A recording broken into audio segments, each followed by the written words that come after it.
Fala rapaziada, meu nome é Suryan e diariamente por volta das 11h30 a gente assiste anime junto com seus pontos resgatados na minha live.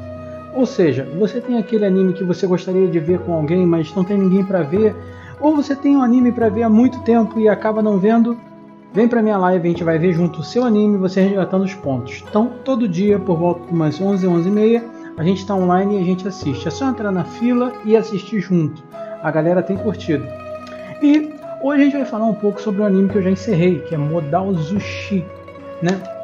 E além de você pedir, eu faço realmente, como você pode ver aqui, anotações acerca do anime que a gente viu, para poder fazer uma crítica construtiva, ou talvez, mas talvez algumas pessoas acreditem que seja destrutiva, mas é uma crítica sobre um anime que a gente assistiu para que outras pessoas possam assistir ou não, as quais possam ter dúvidas. Tá bom? Vamos começar a falar um pouco sobre Modal Zushi. Modal Zushi é um anime chinês, tá bom? É sensacional esse anime, né? Foi um dos melhores animes que eu já vi. E ele tem como premissa contar a história de um cultivador demoníaco, né? Mas antes de falar um pouco da história, eu tenho que falar sobre como ele é formado, né? Então, ele se divide em 3 temporadas. Ele foi criado pela novel de mesmo nome, Homóloga, e ele foi comprado pela Corneto. Olha que parada bizarra. A Corneto comprou um anime para passar. Quem produziu o anime foi a Penguin Tencent. E olha bem, Tencent. Tencent é o mesmo nome da empresa que é dona da League of Legends. Pode ser empresas variadas e tal, eu não pesquisei muito, até porque a maioria das informações, como vocês sabem no chinês, fica restrito, né, a você ler mandarim ou ter muito boa vontade de ficar traduzindo páginas e páginas, o que não é o caso, porque como você vai acompanhar a live, você vai ver, eu não tenho muito tempo. Voltando, além desse, tem a BC também, que ela está trabalhando com a animação gráfica. Eles usam um motor gráfico de CGI, mas é um motor gráfico de CGI tão bom, cara, que eu nunca tinha visto uma animação tão boa. Realmente, é uma animação muito boa. Vamos lá, o anime é categorizado como histórico, ação, sobrenatural, mistério, anime de cultivo e eu acho que deveria estar escrito yaoi. Curto yaoi? Nem um pouco. Mas vou chegar lá e você vai entender, né, o que acontece. Ele tem um tempo aproximado de 24 minutos por episódio, então tipo assim, dá pra ver 10 episódios de tranquilidade total. E 24 minutos contando com a intro, que é linda, assista a intro, e a ending, né? Um resumo levinho. O personagem principal é Lei Wuxian. É muito estranho você falar os nomes dos caras em chinês. Então, eu vou te ajudar. Wuxian é esse cara daqui, tá? Ele é o principal. Ele é um cultivador de artes demoníacas, tá? Isso por si só é um tabu na sociedade, tá? Todos os cultivadores evitam se misturar com a arte demoníaca, porque eles estão naquele mundo e aquela sociedade é inserida para acabar com as hordas demoníacas. São demônios, é tipo um Demon Slayer, só que para você que nunca viu o cultivo, Demon Slayer caça demônios, só que esses demônios são muito fortes, né? No caso, o Lei Wuxian, ele se alimenta do poder desses demônios, tá ligado? E isso é mal visto, né? Porque tipo assim, ele usa a força das trevas contra as trevas. Ele meio que consegue, sabe, entrar nessa barreira. Isso é sensacional. E eu passei o nome dele para Necromante. Você vai saber o porquê daqui a pouquinho, tá? É baseado em cima dele a história. Só que, incrivelmente, ele é o principal, mas ele não está no corpo do personagem principal, tá? O que acontece nessa história? Eu estava até procurando o nome do rapaz lunático aqui, ó. Tem um cara que ele é muito louco. E aí ele não está satisfeito com a vida dele. Só que ele conhece isso daqui de artes demoníacas. E ele acredita que se ele chamar o General Wuxian, ele vai mudar toda aquela estrutura e toda aquela sociedade. Então o que ele faz? Ele faz uma espécie de sacrifício. Ele entrega a alma dele para o além. Em troca, o general vai habitar no corpo dele. Isso é o primeiro episódio, não tem spoiler, eu evito fazer spoiler. Só que eu tô te explicando como é que é a história para você não se perder, tá bom, meu amigo? E aí o que acontece? Quando ele invoca pro corpo dele, o Wuxian aparece sem entender nada, anos depois de ter morrido, tá? E a história começa. Assim, tem cenas que revelam que ele era um cara assim, top do top do top da galáxia, mas a história começa praticamente nesse momento, né? E esse Lang Jin, ele é um cara que é como se fosse filho de uma cortesã, sabe? A mulher não é uma meretriz, ela é uma cortesã, né? E mais tarde também você vai ver várias coisas assim que vão trazer à memória exatamente esse fato, tá? De uma família muito importante, a família mais rica da sociedade naquele momento. Só que ele, como é filho de uma cortesã, os filhos principais expulsam ele para um local afastado. E aí o que acontece? Nesse local afastado aparece um demônio muito forte. Quando aparece esse demônio muito forte, o Wuxian, ele tem a chance de reviver os momentos dele. E aí ele começa a tentar nessa outra vida entender o que levou ele à morte, entender a vida dele no todo e entender a sociedade de agora, porque ele não aparece de novo com a mente de agora, tá ligado? Atualizado, tipo Fate, que o servo aparece e pá, já estou sabendo de tudo que está acontecendo. Não, ele tem que aprender. Só que nessa caminhada ele vai encontrando pessoas que ele tinha vivido na época anterior. Isso vai, cara, enriquecendo o anime de uma forma assim estupidamente bizarra, que o anime você não consegue parar de assistir, tá bom? Seja pela qualidade gráfica, seja pelas músicas que envolvem. Essa música de Tin Din Din Dong Dong, de meio harpa chinesa, é praticamente um dos temas, sabe? Só que ela é tão sutil e é tão gostosa de você escutar e você ver os cenários que você, cara, é paradisíaca a parada mesmo. É muito boa, não é pouco boa, é muito boa, né? E como eu te falei, o anime tem 3 temporadas. Essas 3 temporadas vão fixar da seguinte forma, tá? Reencarnação do General Wuxian, que é o necromante, e motivações que fizeram ele se tornar um necromante, ou o General Wuxian, certo? Na segunda temporada você tem a Grande Guerra, né, que é a guerra do qual o motivo ele se torna general, então ele se torna uma pessoa muito famosa na segunda temporada, para mim a melhor, já vou adiantando. E a terceira temporada, que é a resolução daquela primeira história do primeiro capítulo, tá? A animação, cara, como eu falei, ela é altíssimo padrão, ela não é um padrão baixo, algo que assim, você não está muito acostumado. A gente na live, a gente sempre prioriza animes de alta qualidade, de gráfico, sabe? Traçados. Então não é raro a gente ver na live animes muito bons nesse sentido. Às vezes a história não é tão boa, mas o anime é bom. Nesse caso, a história é boa, né? Então você tem fluidez em batalhas, fluidez até em passagens de tempo. Você vê, tipo assim, quando o vento bate numa campina, pô, você vê as folhas se mexendo primeiro do que o mato, se mexendo primeiro do que as outras folhas e depois chegando no cabelo do cara, tá ligado? Esse nível, tá? Por que o motor gráfico de CGI funciona bem? Porque ele pega poucas coisas, ele não faz o personagem inteiro em CGI, tá? Ele faz tipo assim, um crisântemo que tem lá. Quando eles estão contando uma história, né? E para você que está acostumado a cultivo, você sabe que as histórias elas têm muita relevância na ideia do que como o cara obteve o poder, né? Tem um crisântemo que fica assim, ó. Esse crisântemo, cara, ele deve ter gastado dinheiro para fazer isso. Ele tá em CGI e o resto da cena não. Só que tem vários outros crisântemos fazendo assim, ó, um em cada direção num tempo. Cara, é maravilhoso, é maravilhoso. Fora as rotações, sabe? Para quem não tá muito familiarizado, tipo assim, não é uma rotação 3D, estilo, poxa, Matrix o tempo todo.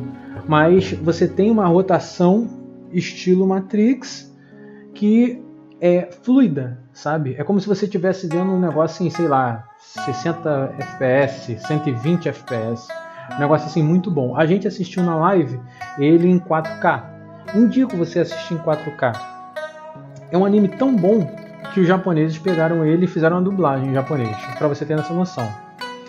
Ela tem umas canções épicas sensacionais. Ela te prende, aquilo ali te prende por causa do valor histórico. Para quem gosta de anime histórico e que envolve batalha, tipo eu, cara, se amarra nesse anime, sabe? É um anime realmente muito bom.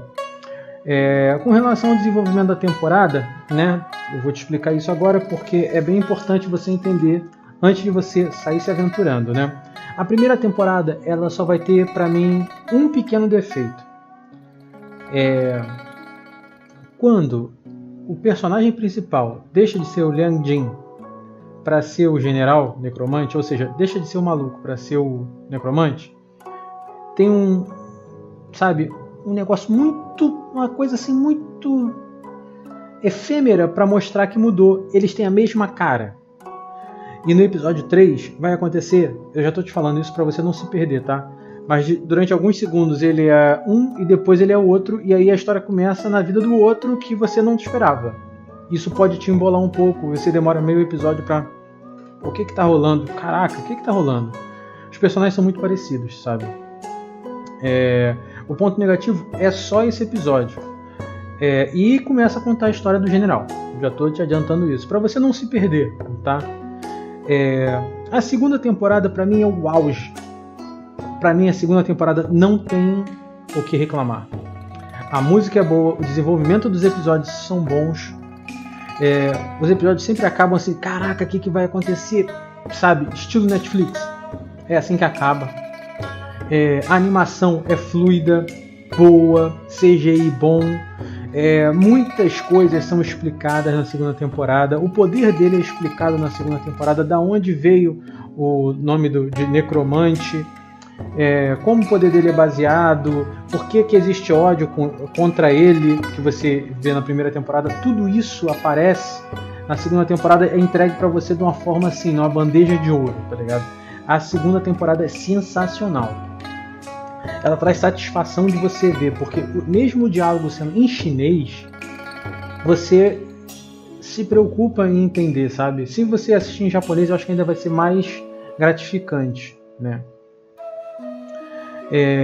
Você consegue conhecer a sociedade nesse momento, você consegue conhecer o que é o cultivo, o que está acontecendo, como cada casa se cuida, né?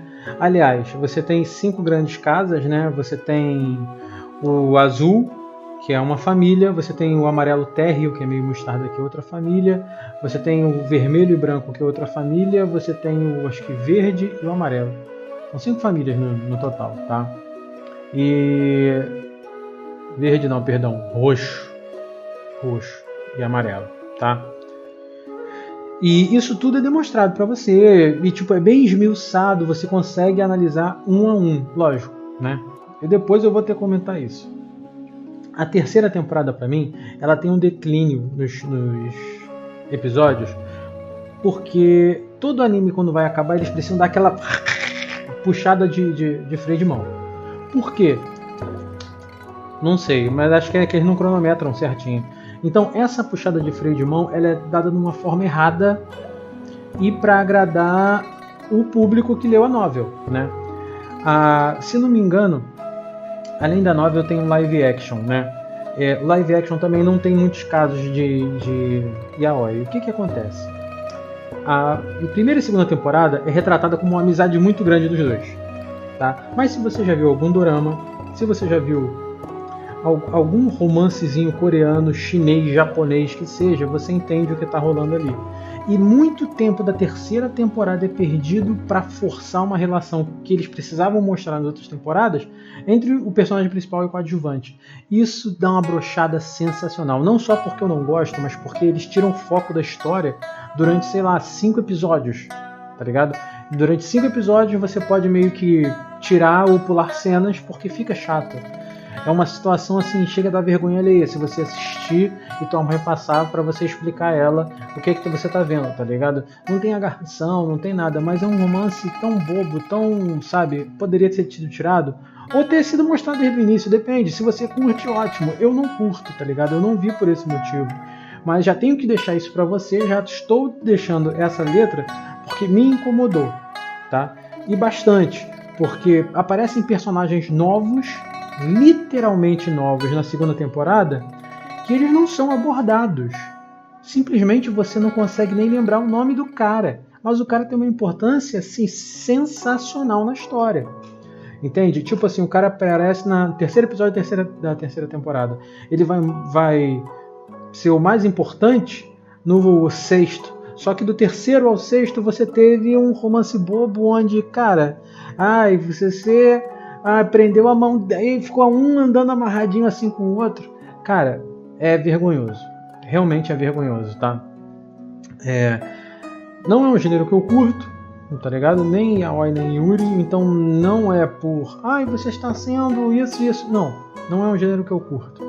E pelo que o anime tinha passado, não era o que acontecia. Então isso dá realmente uma brochada na terceira temporada. Mas não é uma brochada pequena, é uma brochada grande, tá? Mas depois do quinto episódio, ele engrena. E depois que ele começa a engrenar, fica muito melhor, tá?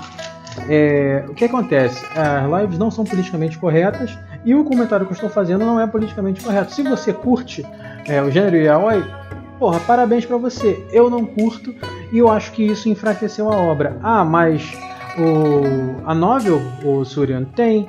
Beleza, eu não tô julgando a novel, eu tô julgando o anime. Eu vi o anime, me botaram pra assistir o anime, eu assisti o anime e tô falando pra vocês. Isso tira o brilho do anime?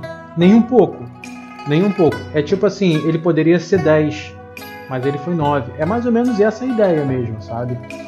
Porque a terceira temporada, só por causa desses episódios lentos que precisam mostrar o relacionamento deles dois, você perde coisas que você poderia ter mostrado, sabe? Tem partes importantes que você poderia ter mostrado nos outros episódios, sabe? O jogo que eles usam, uma das coisas é que ele não chega a ser um seinen, porque ele não tem jogos mentais. Mas, ao mesmo tempo que ele não tem jogos mentais, a terceira temporada é praticamente detetive, tá ligado? Eles trabalham como detetives na terceira temporada. Uma parte da primeira e no início da terceira, e a terceira como um todo. Essa parte detetive é muito bem esmiuçada e explicada. Cara, é sensacional, realmente. Só que, apesar da parte principal estar ali, os outros personagens que acabam aparecendo e ajudando, você não tem uma explicação, tá entendendo? Realmente, isso deixa muito triste, né?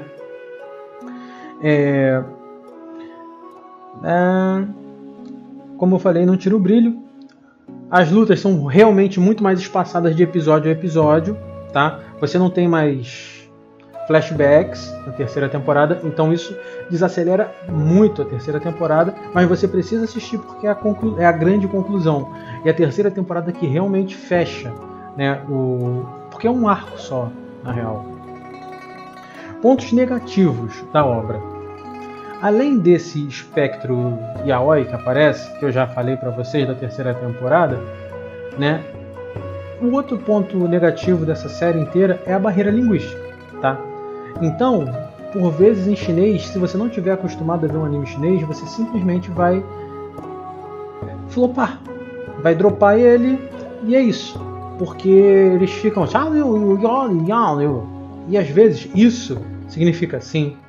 E às vezes, é 5 frases para você ler, tá ligado? E você não consegue ligar mentalmente que aquilo é aquilo, sabe?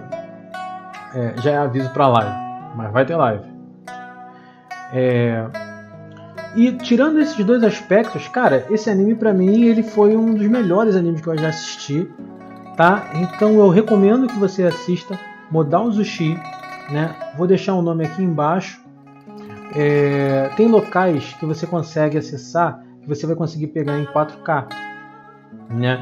E tem locais que você vai conseguir pegar até em japonês, mas procure, tá? É muito bom, Como eu falei, não esquece de se inscrever, aparece na live, tá bom? Esse aqui, QR Code, se você quiser, você faz um Pix. E é exatamente sobre isso, meus amigos. Praticamente todo dia, às 11, 11h30, a gente está assistindo anime. Espero você lá. Vai ser um prazer assistir o anime que você pedir.